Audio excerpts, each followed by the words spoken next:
It's 8 p.m. Welcome to the Citi Newsroom. My name is Freme Dunyame. And I am Pearl Akanya Ofori. Our top stories. President Akufo-Addo announces his first major ministerial reshuffle. We'll look at the major changes from his announcement. National Association of Graduate Teachers demands transfer of accrued pensions from the Pensions Authority. Also coming up in this bulletin, Nana Akufo-Addo speaks on the legislation of same-sex marriage in Ghana. We'll tell you the story of the health facility in the Ashanti region that operates with a single ward and 2 beds. Now let's settle for the details. In our first story, President Akufo-Addo has, for the first time since assuming office, reshuffled the positions of several ministers of state. The decision was announced in a document signed by the Director of Communications at the Presidency. The reshuffle involved 15 ministers in all, with 13 getting redeployed, while 2 new appointments were made. Now, my colleague Sami Wiafe, who is our presidential correspondent, has joined me in the studio to discuss these changes President Akufo-Addo has made. Thank you very much, Sami, and welcome to Citi Newsroom. Thank you very much, Fema. Right, so we've been waiting for this, and finally, it is here. I was surprised by, some of the moves that the president has made. Sure. So some few surprises here and there. For instance, Madam Otiko Efisa-Jaba, many people are surprised she's out of government. Many people expected her to go, but this announcement by the president confirms the many rumors we heard that indeed the president was going to change her or replace her with someone else. So, as you mentioned, 15, Yeah. And we are told this is the first batch. Next week, a new set of ministers will also be announced, comprised of some changes within the administration. So I'm told it's going to be 3 times, next week and the next 2 weeks there's going to be another one. Wow. Right, so we have these first sets, of ministers who have been moved around. Some of them are not too known, but others. So let's start from those we know. Those we know. We starting from energy. Energy Ministry. There was a vacancy, and we have John Peter Mewu coming in there. Now he fits in, because of his background. He was one of the people who founded ASEP, the Africa Center for Energy Policy, a very vibrant civil society when it comes to, energy. He was one of the people who founded this particular institution. So it is background in terms of energy. That's where he is. He's been a former Volta Regional Chairman of the MPP, and he's credited for the inroads the MPP made in the Volta in the last election. So he moving from the Lands and Energy Ministry, where he did what many people said, because he spearheaded the anti-Galamsey agenda of the president. Many people believe that he did so well in that particular sector. And so he's leaving that particular ministry and moving to the Energy Ministry, a sector he's very, very comfortable with. It appears that the Energy Ministry, to a very large extent, has become, in code, some kind of controversial ministry. What is he coming aboard with? Well, Peter Mewu comes with a lot of experience from where he's coming from ASEP. ASEP does a lot of stuff when it comes to energy, petroleum sector. You talk about power, you talk about everything that comes with energy. So he has a rich background when it comes to energy. So he coming in there will fit perfectly. From ASEP coming in here will fit perfectly. Now, Kweku Asma-Treme will be taking the position of John Peter Mewu as Minister of Lands and Natural Resources. Formerly, he was the Bono Halfo Regional Minister. He comes to this ministry with a lot of experience. He's a well-known lawyer in the Bono Halfo region, and his field is land law. So he's very, very comfortable in that particular sector. So if you're a Minister of Lands and Natural Resources, you have to deal with a lot of these particular issues when it comes to land. And he's a lawyer, very popular lawyer in the Bono Halfo region, and his field is land law. And so he fits in perfectly. Okay, so let's also look at Honorable Kofi Adda, who is now into aviation. Many people were surprised at this announcement because a lot of people thought the president was going to kick him out. Yeah. Because he's been one minister who has come under a lot of pressure. Sanitation every time, sanitation here and there. So water issues as well. Water issues. So many people thought the president was going to take him out. But here we are. He's been taken to a different ministry altogether. Now, are we surprised, with Cecilia Dapa, considering she was former Deputy Minister of Water Resources, Works and Housing, and it appears she is back to that portfolio. She's back same position, And many people said she was doing so well at the aviation sector, aviation ministry, because somewhere last year or this year, an institution in Nigeria awarded the best aviation minister in West Africa, and many people believe she's brought a lot of good things within the aviation industry. So many people were surprised that the president has to move her from the aviation ministry to the sanitation ministry. A lot of people are surprised with this, but she's going in there. Let's see what she will do. And then we come to the Minister of Information, who is now going to the Zongo and Inner City. It's a bit surprising, but then could it be because of how he handled the recent Aswasi issue? Mustafa Hamid is a sheikh. He's a sheikh, so he's well versed when it comes to Islamic issues. Back in the days at the University of Cape Coast, he was lecturing in Islam and religious studies. Okay. So he has a rich background when it comes to Islam and religious studies, or Islam studies, or religion. So recently, as you mentioned, the chaos in Ashanti region, he was one of the persons the president dispatched to that particular region to go talk to the agitated youth who were all over the place causing chaos here and then. So President Akufo-Addo bringing him to that particular ministry, he has a thing in there, and I'm sure he's going to deliver. And then his deputy has moved into his shoes. I mean, it tells that those dude did a fantastic job. Well, Kojo Oppong-Kuma, many people have said that he was one of the best performing deputy ministers under Akufo-Addo government. A lot of the government policies that has to do with finance and policy, he was the main man or the go-to person when it comes to this issue. He's been effective. Now he's going to head the whole ministry. A deputy minister is not like a minister proper. There's a lot of work being a minister and different from being a deputy. So elevation from deputy to becoming the main minister, let's see what he has to do there. You have been close to them. How do you think that he will fare? Well, Kojo is a fantastic gentleman. Trust me. I've worked with him for a number of years. Okay. He's very articulate. He's able to explain government policies to you for you to understand the government position on a number of issues. He going in there, I believe he will do well. Right, so now the Minister for Gender, Children and Social Protection, Otiko, is out, bringing in Honorable Cynthia Morrison. Not so much is known about her. Cynthia is a first-time member of parliament. She recently got elected in the 2016 election, and she's coming from the Gumua West constituency. Now she runs a school, a basic school here in Accra and her constituency. She's a part or a member of the Women Caucus in Parliament. Okay. Very, very articulate. Brings out issues of gender and women out in Parliament a lot of the time. So many believe that you speak a lot in Parliament on gender issues. Go to the ministry. Let's see what you can do. Right, and we have Paulina Tangoba, also who was the former ambassador to Italy. Now coming to the Upper East region. Yeah. Well, this is a region she's worked there. She worked there for 5 years before she was transferred to the Western and Central region as the Regional Director of Gender under the Ministry of Gender and Children Protection. Now, this woman was tipped, when President Akufo-Addo came, she was tipped to be the Minister of Gender and Children, And she was swerved. And she was swerved, and then she was given an ambassador position. Now she's back in the country, but not the same position, but this time on the Upper West region. This is a region she's been there. She's worked her life there, so she knows that particular region very well. And we have a new Bnahafa regional minister. Yeah. This Honorable Evans Opoku Bobie, he was the deputy to Asuma Chairman when Asuma Chairman was the Bnahafa regional minister. He's a first-time MP and he's a banker by profession. Okay. So he's been a deputy before. He coming to head the position. Slightly, not going to be any different, but let's see what he can do. And then Honorable Martin Otijako is also now the deputy Bnahafa regional minister. Sure, Martin is a businessman and a teacher as well, and he's a first-time MP. He comes from the region. I'm reliably informed that his dad is one of the local chiefs in the Techiman area. So he has a lot of influence when it comes to that particular area. So let's see how it goes, Rima. And then we have Honorable Boniface Abubakar Sadiq. He's been moved as Minister for Inner City and Zongo Development to the Minister of State at the President's office. Vice President's office. Is this a demotion? No, he's still a minister. But I mean, without a portfolio, so if you work at the presidency or you go to the presidency, there's a lot of work there. Like what? So when it goes, what would be? The vice president assigns him to a role.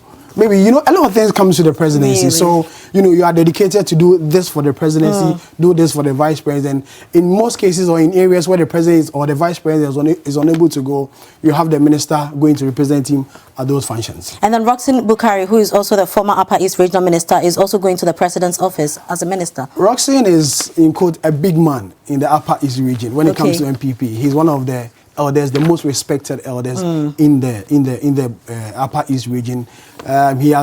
He he has a say when it comes to MPP issues in that particular. He served under former President Kufuor as a minister. Okay. So, you know, leaving that region and coming to the office of the president, he's still a minister of state, though. And one big one, you know, Pius Enam Hajide, former Minister for Youth and Sports, is now Kojo Kroma's deputy. That's if they get a confirmation, which I think they will. How is it going to be? You know, he hasn't had a smooth sail at his ministry. Well, Pius came recently from suspension. You know, he was suspended by the president because of the Australia scandal. So he came from suspension. The president reinstated him, and he's now moving to the information ministry as the deputy minister. He has a communication background. Between the period of 2014 and 2015 or 16, he was a deputy director of communications at the MPP headquarters. So he comes with a communication background. And so communicating government information here and there, I'm sure he'll do well there. You know, Perry Okujeto is a former deputy minister for information and is now going to the youth and sports. You know, he is a bit, he is a bit calm and all, but moving to youth and sports, you know, where there's so much vibrance and you need that much energy. How is it going to be faring? It's a tough ministry. You know, the sports ministry has always been in the news for the bad reasons. Perry is a very quiet type. He's a smooth operator. He always wants to be at the background and do things for ministers or whoever is in charge. So with his rich background as a smooth operator or someone who is always at the background and a very hard-working person, I believe he'll be able to succeed at this particular ministry. And then Honorable Otiku Afisa Jaba is now heading to Italy as the ambassador. Yeah, quite surprising, but not surprising to many people who knew that. But we didn't think she was going to go outside. Yeah, many people thought that the president was just going to kick her out of the government. Yeah. And she's out, but, you know, taking another position outside Ghana, going to be. So Otiko is replacing Madame Paulina. You know, she was there. So it's just more or less like, you come, you go. So that's what it's going to be like, Right, so all in all, how do we think these people are going to be faring? And this is the president's first ministerial reshuffle. Much anticipated. Absolutely. Well, it's a new ministry. For others, it's an elevation from a deputy minister to a main minister. As I said earlier, being a deputy minister is different, totally different from becoming the main minister. So let's see how it goes. We can only wish them well. And wait for the subsequent reshuffle. It's going to come very soon. Thank you very much, Sami. So Sami is our presidential correspondent. Now, moving on, still at the presidency, His Excellency Akufo-Addo says his government has no plans of introducing legislation on same-sex marriage. Speaking at the 2018 Synod of the Global Evangelical Church in Accra, the president said he has no power to introduce such a legislation. Speaking at the 2018 Synod of the Global Evangelical Church in Accra, Nana Akufo-Addo said the law which bans same-sex marriage will remain. The issue of same-sex marriage has become topical in Ghana following some calls on Parliament to enact laws to make the trend legal. Donor countries are also reported to have mounted pressure on third world countries worldwide to accept same-sex marriage or forfeit much-needed funds required for their development. But President Akufo-Addo reiterated that same-sex marriage will not be permitted in Ghana. And let me assure that this government has no plans to change the law on same-sex marriage.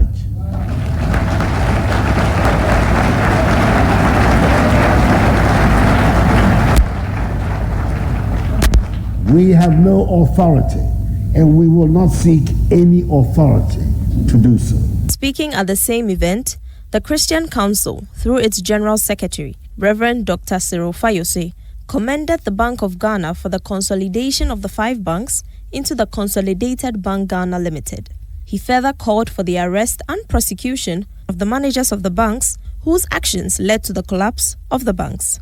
The Council wants to commend the Governor of the Bank of Ghana and his team for exposing the rot in the banking system in Ghana and for actually closing down 7 of the banks. We also want to place on record that the Christian Council of Ghana thinks that all those who are culpable in this matter, be they staff of the Bank of Ghana or directors of the closed banks, should be prosecuted, should face the full rigors of the law as much as possible. because the amount of money that we hear has gone into this bailing out of these banks is enough to do a lot of social interventions in our country. Now let's take you to the Ashanti region, and 8 communities in the Citi East district of that region share a single ward with just 2 beds for both male and female. Citi Newsroom's Ashanti regional correspondent Loretta Tima visited a health facility at Nkwankwenya and comes through with this report. Look at this ward that is taking care of 4,900 people. 2 beds is taking care of both male and female. This is the situation here at Nkwankwenya Health Facility at Nkwankwenya in the Citi East District of the Ashanti region. The health facility offers anti- and postnatal care, deliveries, a general OPD, and a child welfare clinic. Characterized by weeds, the structure is hardly recognized as a health facility viewing from across the street, but for this faded signboard. The structure, which houses 2 consulting rooms, a store, a labor ward, a ward for both male and female, and an open area for OPD, was built 20 years ago. It was operationalized about 5 years ago. The health facility, however, has never seen any medical doctor.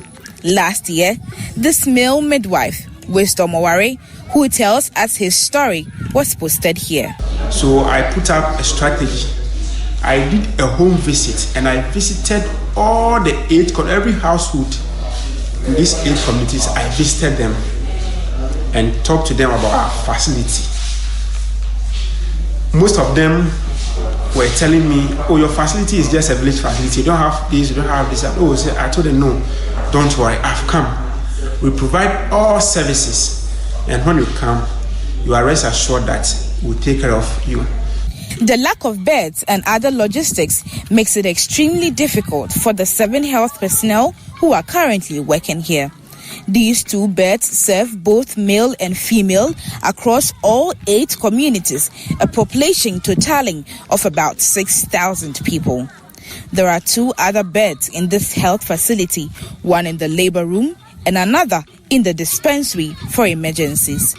The large surface stable in front of this ward serves as a bed when the hospital receives emergency cases. To prevent a no-bed syndrome, Wisdom tells me, this wire here, look at this tourniquet. It's here for a purpose. We want to prevent the no-bed syndrome. So when here is full up, we just bring a consulting room table here and fix a mattress on it. So when there's a need for us to transfuse the person, we do same. The leaking roof, naked wires, absent louvers, and the bushes makes this structure less of a health facility of the Ghana Health Service. He says the facility lacks logistics. Time to time, the World Vision International donates some health logistics.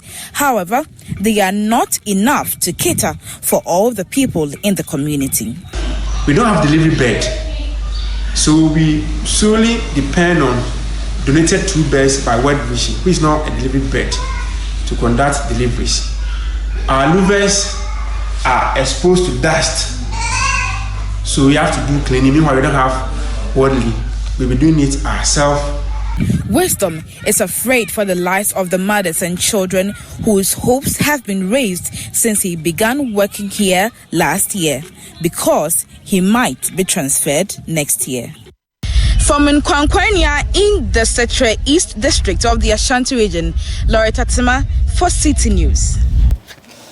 Pearl, we are still on the no bed issue, still people don't have beds. Yes, of course, and if you would remember, viewers would remember, of course, Citi FM launched a campaign to get government to address this issue, and I believe government is doing, what it can, but we need more beds. Yeah, but I mean, they should do more because people still have problems. But we believe that, once we have the UG medical facility now open, other ones will also, come in, and they should do more. Of course, Rema. We'll stay in the Ashanti region because the Komfo-Anokye Teaching Hospital is seeking investment of about 15 million euros to replace obsolete equipment. The equipment has neither been retooled nor replaced since its commissioning. Well, management says the cost of maintaining these equipment is increasingly becoming unbearable and needs government's urgent intervention in replacing them. Chief Executive Officer of the hospital, Dr. Oheneba Owusu-Danso, made the appeal at a ceremony to install an automated urinalysis equipment at the facility. My colleague Hafiz Tijani in the Ashanti region has the details. The cost of maintenance of outdated equipment, according to management, is taking a toll on the finances of the Komfo-Anokye Teaching Hospital, a major referral facility in the Ashanti region. Speaking at the inauguration of an automated urinalysis equipment at the facility, the Chief Executive Officer, Dr. Oheneba Danso, expressed worry over the current state of equipment at the facility. He further revealed that management was in talks with the Ministry of Health to replace the equipment. Some millions of euros, I cannot quote it immediately because they have actually tested out in various stages. So what we have said to them is that even for the little that the hospital, through our own resources, will be able to do, they should actually give it to us in some phases for us to actually take some of these projects on board. But ultimately, the overall cost that is going into about 15 million euros is a lot of money. And we think that it is such an investment that definitely we need central government to come to assist.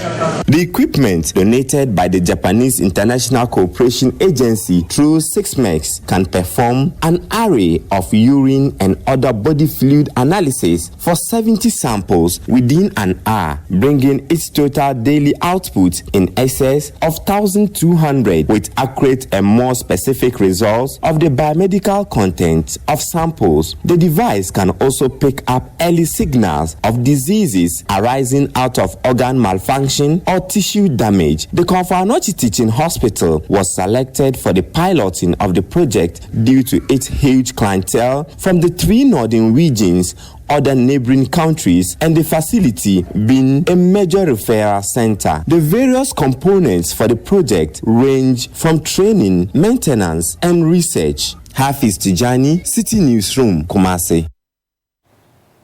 From the Ashanti region, we take you to the Eastern region because a youth group in that region demonstrated this morning through the principal streets of Odumasi and Somanya to register its displeasure over what it claims is an attempt by the government to site the main campus of the first Eastern Region University at Bunso. According to the United Krobo Foundation, the government has gone against previous decision to site the main campus of the University of Environment and Sustainable Development at Somanya, with the decision to build the Vice-Chancellor's office and the university's administration block at Bunso. Citi Newsroom's Neoni Amati Kanaku has this report. More than 400 are currently demonstrating the principal street of Somanya here in the Eastern region. Now, they are all clad in red and black and holding placards with inscriptions. Krobos and Achims have lived together for long. Don't divide us, Mr. President. Krobos deserve the main campus. We have advised ourselves, no University Council, no Bunsu. Krobos will fight for their rights. Respect the Act 898. Now, I'll quickly talk to some of the organizers to know why they are demonstrating today. Upon receiving the $19 million loan from ICBA, they overturned all the projects to Bunsu, counting about 11 projects to Bunsu. So we are asking, where from Bunsu in the act? There's no Bunsu in the act. So why then, now, all the major campus projects are being taken to Bunsu? So we are on the street today with our petition to the president and anybody who matters that they should rescind that decision. Kobos are saying we don't want fight. Kobos are saying we don't want robbery. We are giving the president a 40 clear days for him and his cabinet to rescind that decision. We are very, very angry. So we are simply signal to him. We respect him. We salute him. We know he's a law-abiding citizen. He we should adhere to what we are saying. So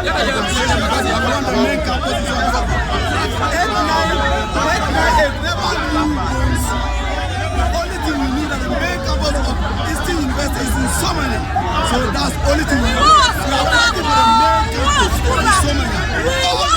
We need them in Somalia. We are demonstrating because there is a clandestine move to take away the headquarters of the university from SU. The initial Act 898 says that Somalia should be the main campus, Donkokum, etc. campus. There was nothing like Bunso in this. They are putting up Bunso into the act. The act says, Act 896, say 898 says that Somalia and Donkokum, we are worried about how Bunso came into the scene. This is our worry. From Somalia in the eastern region, me, Amatikana, reporting for Citi News. Well, let's bring you more on this story because the Minister of Education, Dr. Matthew Opoku-Prempeh, at the Meet the Press series on Tuesday, said the government was not reviewing the earlier agreement signed by the Mahama administration as being reported. Let nobody misinform Ghanaians and let people learn to speak the truth because the records are always there. Honorable Finance Minister at that time, Honorable Tekpe, comes from Somalia. He arranged the loan for Somalia. And he knows for a fact that what he signed is what is going on in Somalia. Government of Ghana has not taken a single faculty building outside Somalia that was contracted. And the contractors are in Ghana. The loan agreement can be made available. And indeed, I don't know if it's not for mischief. This thing was raised in Parliament and the ministry submitted the contract and they realized that nothing, not a dot is being changed in this contract. So I don't know. Another loan agreement has been offered by the South Korean government through the South Korean Exim Bank. And that is being used to put up a campus in Bunsu. It affects no way the campus in Somalia. That contract was never available to the last government. It has been negotiated, signed, Parliament approved by this current government. And that is putting another campus in Bunsu, taking care of the latent facilities there, the Cocoa Research Institute and our Bunsu Agri College, to set up a campus that will be a campus, a second campus, a third campus of the University of Environment and Sustainable Development. That is what is going on in Bunsu. It has nothing to do with what is going on in Somalia. There are two different parts of a university. You're still live on Citi Newsroom. Coming up, National Association of Graduate Teachers demands transfer of accrued pensions from the Pension Authority. We have details coming up shortly. Do stay with us.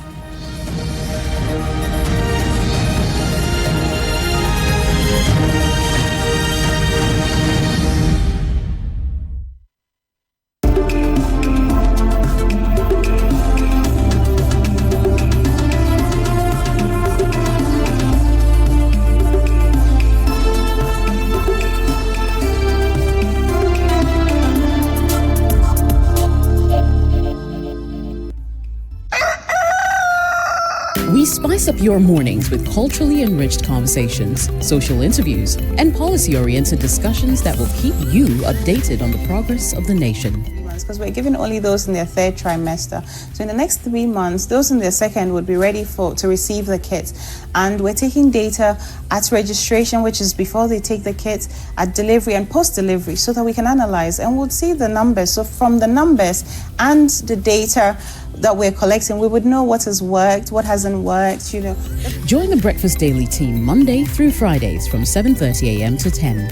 Let your voice be heard with the hashtag Breakfast Daily. Join us for breakfast daily, only on Citi TV.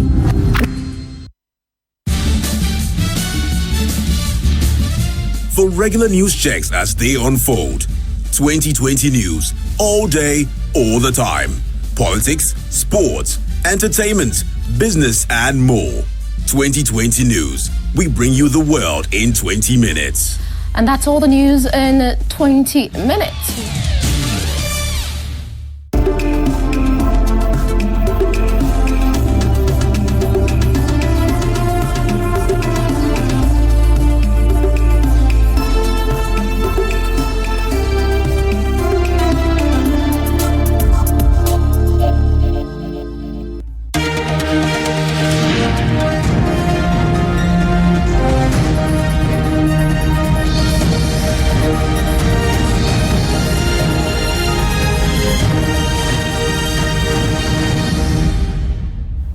Hello again. Residents of Peaceland, a community within the Katamanso municipality, are appealing to the government to turn its attention to the area as they feel neglected in terms of development. A visit to the peri-urban community located few kilometers away from Ashaiman reveals that the community lacks basic amenities, including good roads, drains, and even pipe-borne water. My colleague Elvis Washington in Tema has more in this report.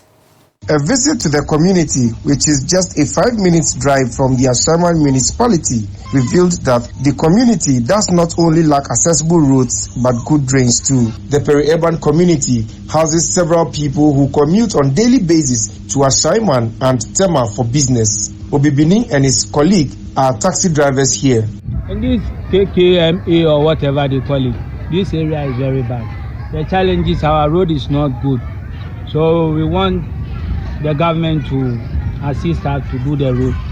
Maybe the community can help, unless you come around to tell us what to do, and then we do it there so that the road people will do it for us.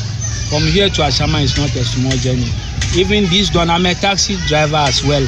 So this dawn, I took somebody to the hospital. I have to take time from 4 a.m. I took about 35 to 40 minutes just before to get to labor.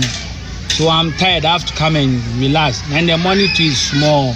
So you see the road is not good. So we want a proper road and gutter. Yeah, gutter.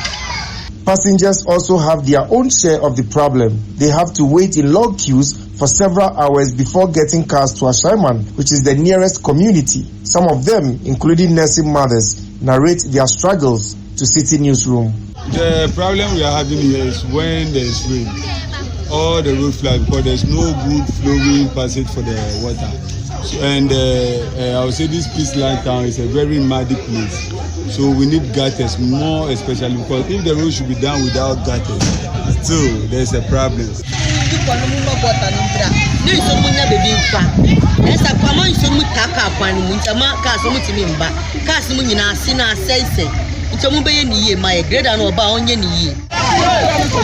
These are some of the challenges these people here go through. The roads are really bad and it's so unmotorable to the extent that a journey that should take them 5 minutes to Ashaiman or 10 minutes at most lasts over 30-45 minutes. For Citi News, Elvis Washington reporting from Peaceland, Katamanso. So, Fima, you saw the driver pushing that vehicle, bad roads and the troubles. Well, and it's not like we all don't know this, we all fall victims sometimes to these. Well, I just hope that these things will be sorted out. Of course. And speaking about roads, the Ministry of Roads and Highways has resolved to evict squatters along the Tema-Accra Motorway in 2 months. And this is contrary to a 2-week directive from the Vice President, Dr. Mahamudu Bawumia. According to the ministry, a number of processes must be followed before the eviction exercise is done. The exercise follows plans by government to expand the current 4 lanes to 6 lanes. Citi News' Philip Latte has more in this report. The directive from the Vice President, Dr. Mahamudu Bawumia, to the Ministry of Roads and Highways to evict the squatters along the Tema Motorway has elapsed. However, the illegal structures along the stretch remain untouched. This is because the Roads Ministry has decided to go back to its earlier 2-month eviction notice. According to the ministry, the extra time given to the squatters falls in line with a roadmap for the motorway expansion project. The squatters still stand by their demand for alternative accommodation from government before they relocate. The Ghana is not for one person, it's for everybody. And the thing is, Ghana is not for just, let's say, it's a capital. If they say everybody should move to his or her region, we can say that there's nobody in the capital of Ghana. So if they are saying that we should move here right now, I mean, I don't have anything to say, but the only thing I'll do is just to pack my things and go.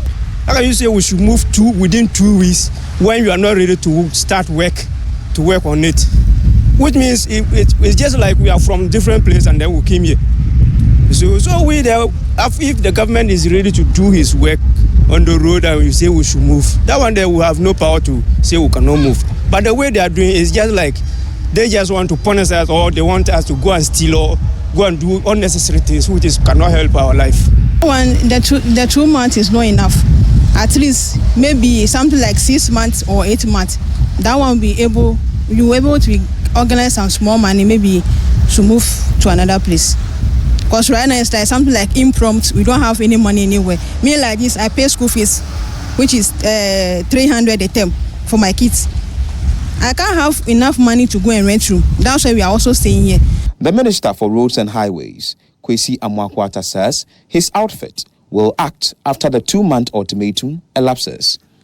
I said that within 2 months, because we have to go through certain processes and follow a certain process, which we are going through. But the Vice President was backing me up, and I was encouraged by his statement. Okay, so the statement he meant, he meant that he had endorsed the position that the ministry has taken, and if you listen to him well, he said that if something is happening and is illegal and it's not good, the earlier you stop it, the better. So that is the emphasis. You watch and see what's going to happen. For Citi News, Philip Ni Latte. Now, the National Association of Graduate Teachers, NAGRAT, wants the immediate transfer of the accrued 1.7 billion cedis of teachers' Tier 2 pensions to the Ghana Education Services Occupational Pension Scheme. Well, the president of the association, Angel Kabuni, says the money which is being kept on their behalf by the National Pensions Regulatory Authority is illegal. At a press conference in Accra today, Mr. Kabuni warned of a series of industrial actions if their demands were not met.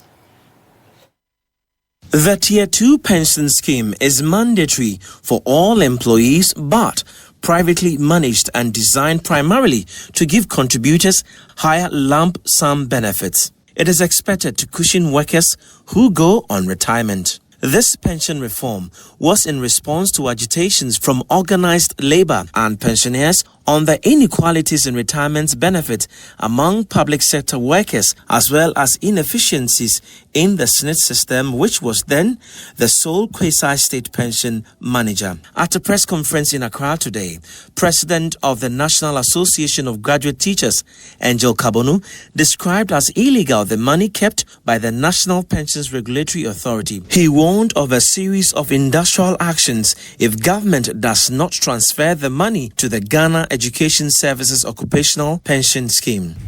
The National Association of Graduate Teachers demands an immediate transfer of our funds from the TPFA held by the NPRA illegally to the Ghana Education Service Scheme immediately.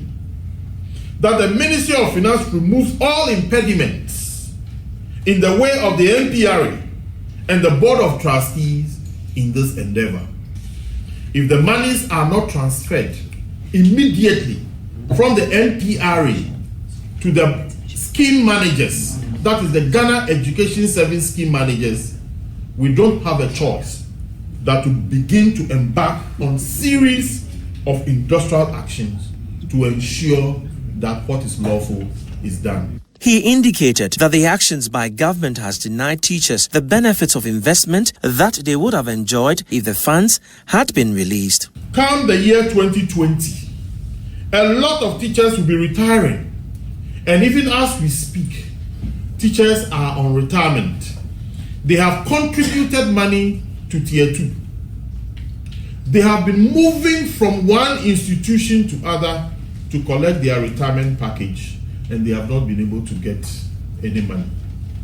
Again, 2020, those teachers who will be retiring from 2020 will not be entitled to the investment value of their pension monies.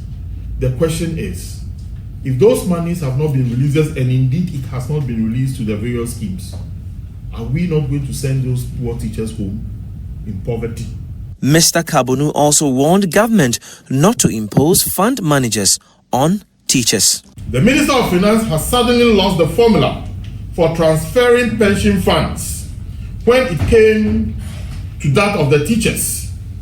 We reject the spurious excuse that a consultant has to be engaged to generate membership contribution data before the funds can be transferred. We are aware of proposal to replace the custodian fund manager and scheme administrators with Prudential Bank, Glyco Insurance, and Data Bank. We hereby demand that the government take their hands off teachers' pension funds.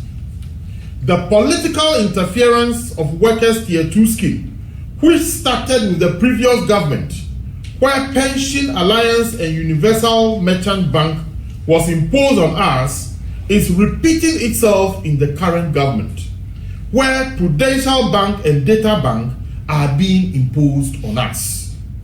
We ask the Board of Trustees of the Ghana Education Service Fund to be resolute and prudent in the choice of service providers and not lend itself to the machinations of politicians. So you just saw in your short that the president of the National Association of Graduate Teachers, NAGRAT, that's Angel Kabunyan, he has just joined me in the studio to talk more about, what happened at the press conference. A lot of things you said there. And one of the questions people would want to ask is, when would NAGRAT stop talking about the Tier 2 pensions? When the money is paid to our trustees, to be given to our service providers, to be invested prudently so that we can safeguard and protect the future of our teachers. The Tier 2 pension scheme was fought by workers.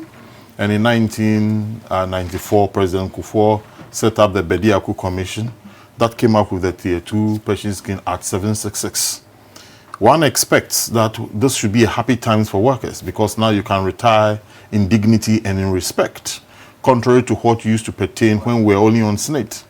Now, if politicians are beginning to set eyes on the money that is gradually growing in the Tier 2 pension and want to feast on it by interfering in the law. The law states clearly that schemes have to be established, that is occupational schemes, with their board of trustees. Their board of trustees are the final authorities of this scheme. The board of trustees are made up of government nominees, appointed people, and then representative of workers. So when money hits the account of the NPRA, all that NPRA is supposed to do is to transfer the money to this board of trustees. That's the National Pensions Regulatory That's the National Pensions Regulatory Authority. Their job is to regulate. Their job is to set the rules and ensure that the rules are followed by the various service providers. How come that monies have been transferred, the pension funds have been transferred to the health services, civil service, judicial service, and when it came to the teaching service or the Ghana Education Service workers and the teaching service, monies have not been transferred. And this is for the past 10 months. And the amount of money, the initial amount of money in the custody of the NPRA is 1.73 billion Ghana cedis for the past 10 months. And they are holding on to this money illegally because the law does not allow them to hold on to the money, and all that they had to do was to transfer the money to the scheme providers, to the scheme boards, to be given to the service providers for prudent investment. So why do you think that the Ghana Education Services Occupational Pension Scheme, which you mentioned in your press conference, would do a better job? Well, because that is what is mandated by law. The law establishes that schemes have to be established, and the scheme is being established, like other schemes that I have mentioned. So the law mandates it to be the superintending scheme over the pension funds of its workers. And then the scheme also selects service providers Service providers are professional institutions in the monetary environment. You see, the worry is if there is a teacher of the same rank with his brother in the medical services, and the medical services is investing its money prudently, then that teacher is going to be shortchanged in the days of retirement. And one of the most miserable periods in the life of the Ghanaian worker is when he or she goes on retirement without any sustainable income to manage his or her challenges. You also said some key things at that press conference, that politicians are interfering. Yes. What did you mean by that? From the inception of this Tier 2, we have been at loggerheads with government. And when I talk about government, it crosses all, NDC government, NPP government, the name changes, but the characters are the same, So the NDC government was interested in us channeling our funds to a particular service provider. Now the MPP is come, they are also very interested in us channeling the funds to another particular service provider. Why don't they allow the boards to select independently based on information which service provider, especially in these days of financial institutional collapse and things like that? Look, we cannot have a situation where the pension of the worker will be subjected to some of these financial malfeasance that has led to the collapse of certain institutions. We cannot stand that. So allow the pension scheme boards to function, allow them to function independently, allow them to take professional decisions in the interest of their workers. Now, you made mention of something there that we've seen in recent times. We've seen the collapse of some local banks. Is that the reason why you said you don't want government to impose, Data Bank, Glyco, Prudential Bank? We all know these are local banks. Is that the reason why you don't want government to impose that on it? Even before you get to that, where are you picking that information from? Oh, we are all part of the society. Every rational individual in this country should be very, very conscious of where he or she sends his or her money. Are you with me? Oh, for the information that the Prudential Bank and Data Bank, that is official.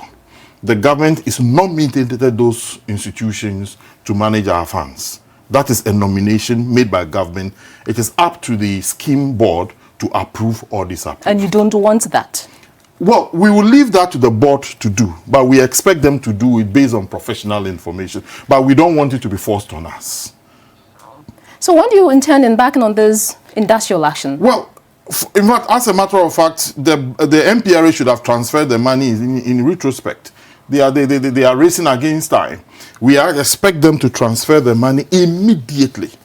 If they don't, we don't have a choice than to ensure we embark on series of actions to ensure what is lawful is done.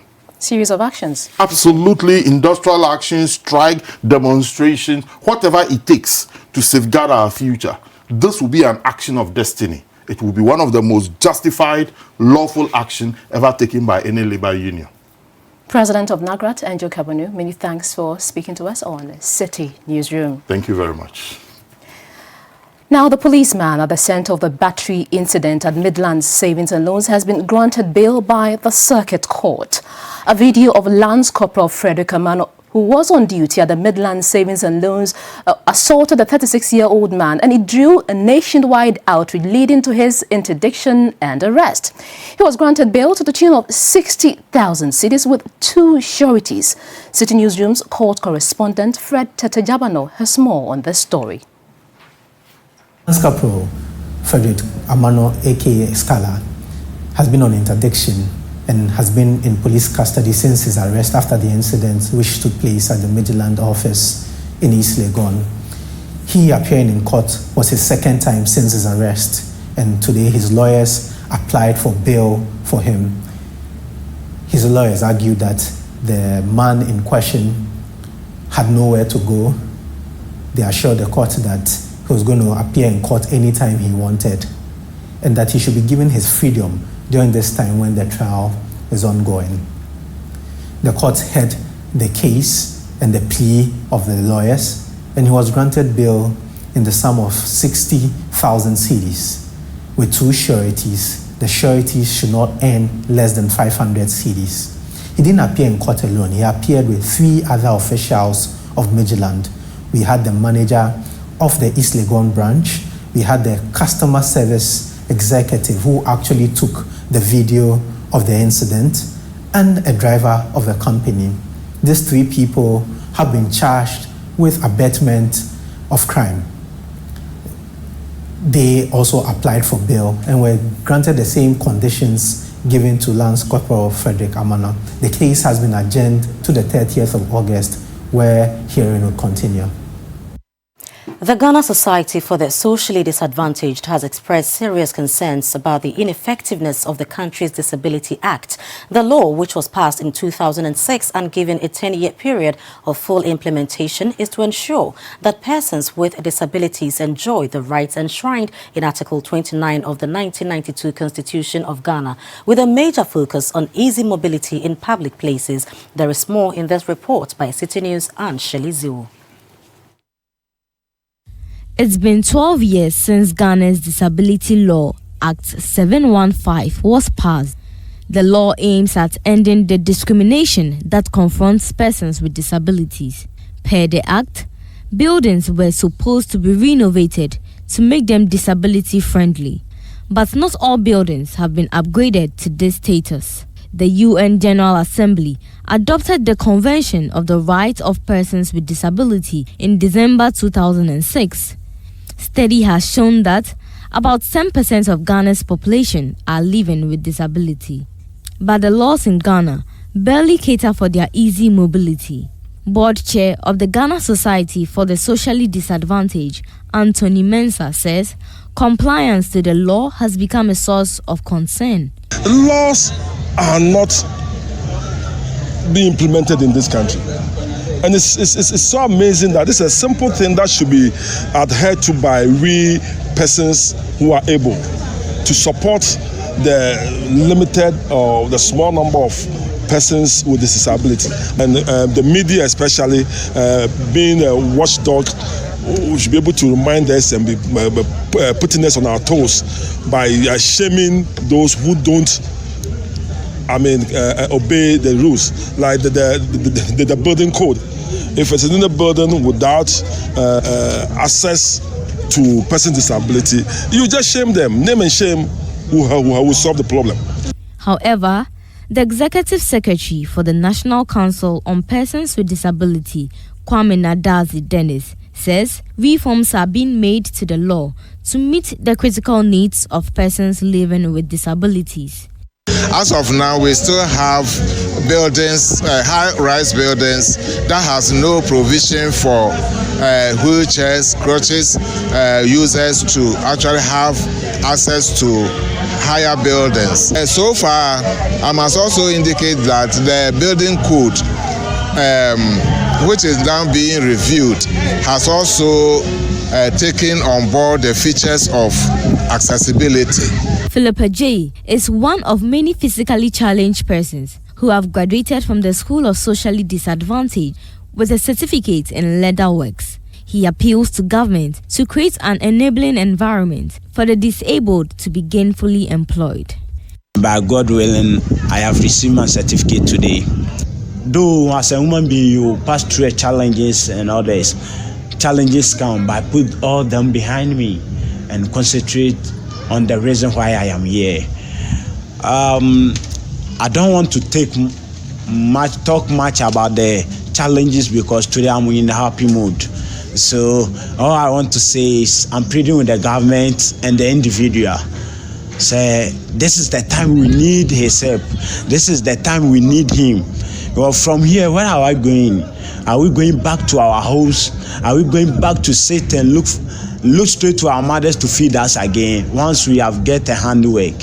Now we are pleading the government and individuals to help us build a container or build a store, find a nice place for us to establish ourselves. We don't want to go back to the village, to the streets anymore. It is high time the society, the government especially, gave equal opportunity to these persons so they can contribute their quota to the national development. Reporting for Citi News, I'm Shirley Ziwu.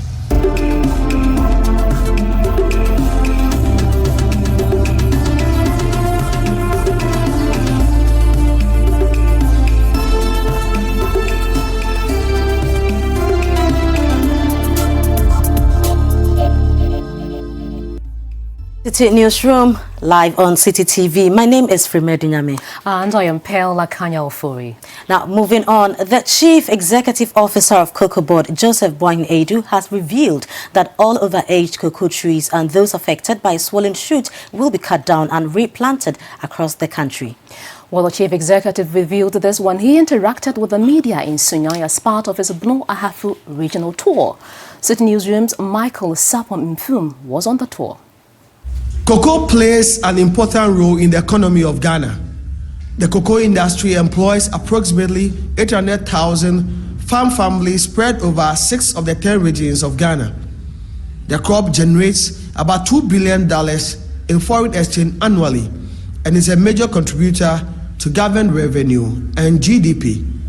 The Chief Executive Officer of Cocoa Board, Joseph Boahin Edu, outlined new policies to boost cocoa production in the country, said all cocoa trees affected by swollen shoot, as well as those overgrown, will be cut down and farmers supplied with seedlings to replant.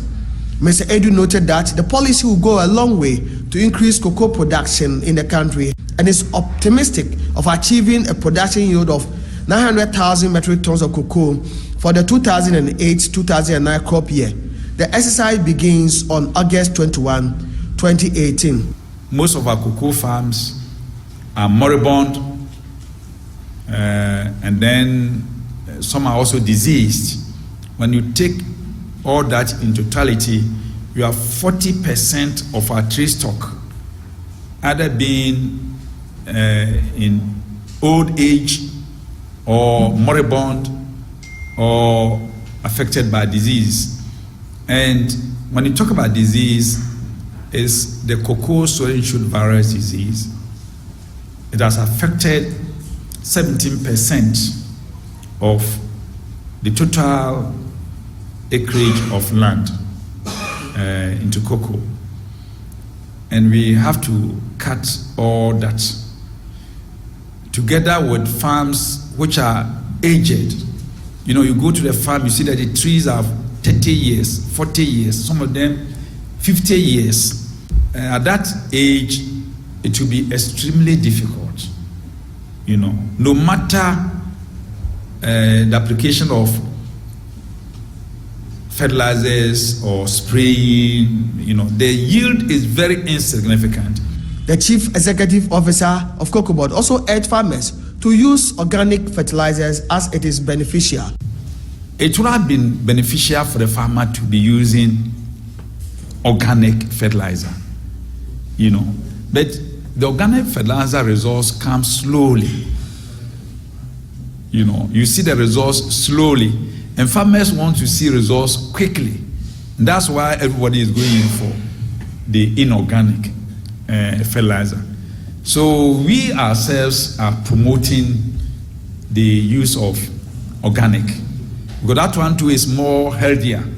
You know, when you take it, you know, it's not even only cocoa. Some of the cocoa farmers in the Brown Afro region have commended Cocoa Board for the new policy and urged them to do diligent work to achieve the needed impact.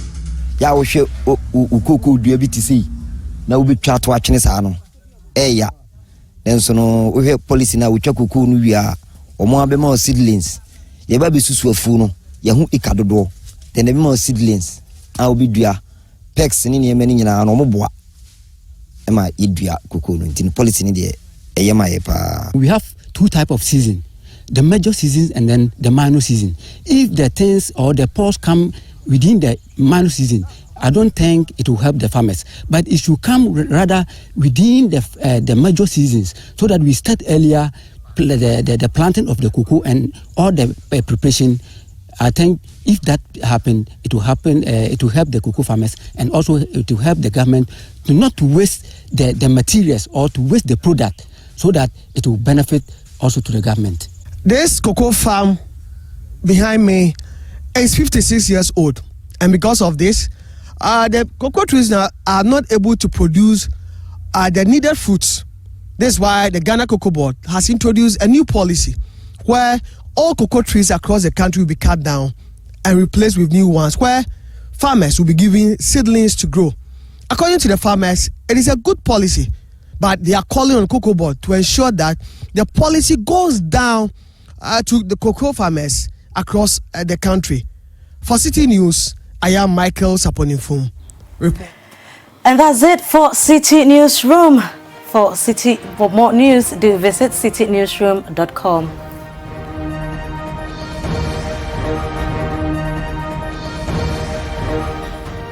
My name is Fremedu Nyame. And I am Pearl Lakanya Ofori. Thanks so much for your time.